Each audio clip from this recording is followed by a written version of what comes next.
My name is Colin Samuel. I work as a software project manager. I agreed to do this because when it happened to me, I didn't know how to react, but I felt violated because I didn't do anything wrong. And in the middle of the street to do that, it was a defamation of my character. Was what it was. And I don't hear this for people who don't look like me. I only hear this from people who look like me in neighborhoods that are sort of lesser advantages.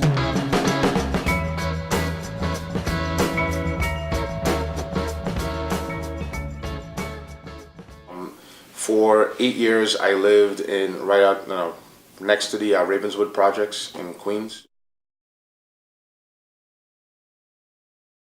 One incident that sort of like blew my mind. It happened about 5 years ago, where I was walking down the street going to get some food.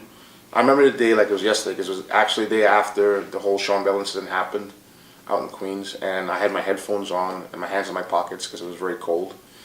And a white van pulled up going the other way in the opposite direction that I was walking, and one of the guys leaned his head out the window and said something. I had my iPod on, and the first time he said something, I really didn't hear him, and I was just kind of taking my time, like, I thought he was asking for directions. So I took my headphones out, initially to try and hear what he was saying, but I didn't take it out fast enough.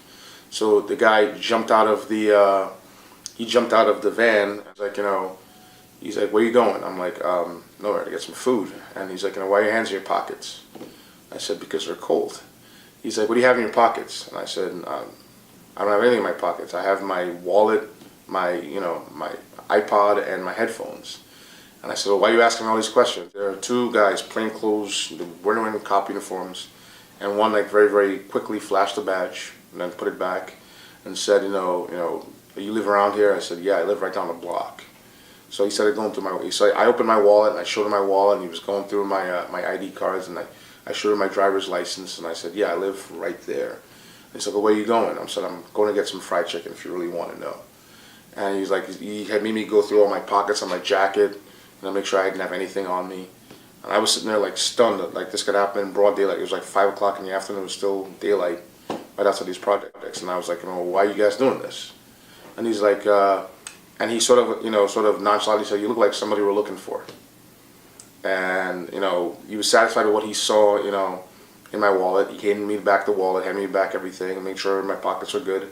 And then these two gentlemen just jumped into the van and drove away. And this happened in broad daylight. There were lots of people that in my neighborhood that lived there that saw this happen.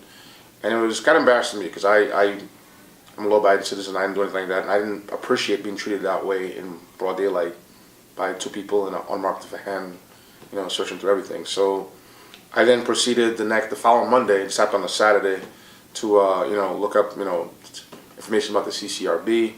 I placed a complaint with the CCRB by phone, called in, left a message, and I totally forgot about it.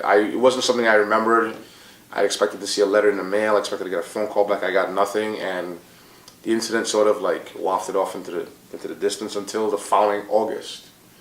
This will be August of '07. I get a random phone call from the CCRB asking me information about the case, and quite frankly, I didn't have a whole lot to go on 8 months later because I didn't have a name. I didn't have a badge number. I just basically had an incident where it happened, and I told them what happened and where it happened, and what the gentleman looked like. There were, two Caucasian gentlemen, if I remember, and then, that was it. I never got a call or a response or anything else back from that. From 2000 to about 2006, I ran a math and science tutoring program with a friend of mine, where we tutored inner city kids on like math and science. We helped them with homework. They were mostly people of color. They would meet us in Manhattan every Saturday, and we would teach them, help them with their schoolwork. And kids would tell me these stories, and I would be like, I understand what you're saying, I believe it, but until I really experienced it, I didn't really believe it. My first reaction would be to like, well, you have to act a certain way. This is how you have to behave. This is what you need to do because people expect you to act this way. You have to buck the trend. And I always put the onus on them to avoid the situations that they were talking about. And then when it happened to me, I was like, well, maybe they're right. Maybe there are situations where they're going home and they're just kids being kids, and cops are harassing them. They had no ambition, and you sat and you talked to them in a mentoring style, and you hear the stories of why they thought they weren't going to amount to anything.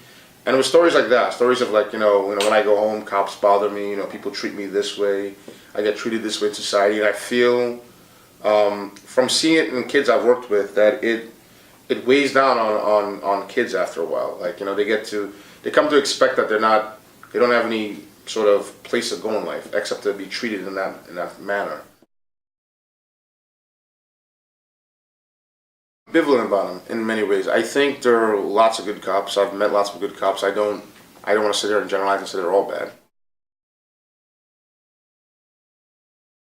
When I hear things like, well, cops are trying to keep up a quota, so they basically prey on people who don't know any better.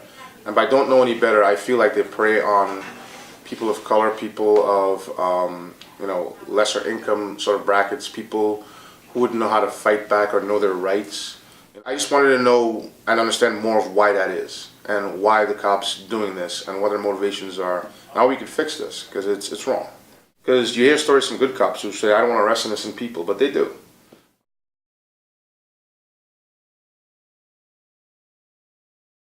And a lot of people feel like they don't have a place and a voice to go to when it does happen. You accept it as everyday life. It becomes very sort of, denigrating to a human soul to have to go through that.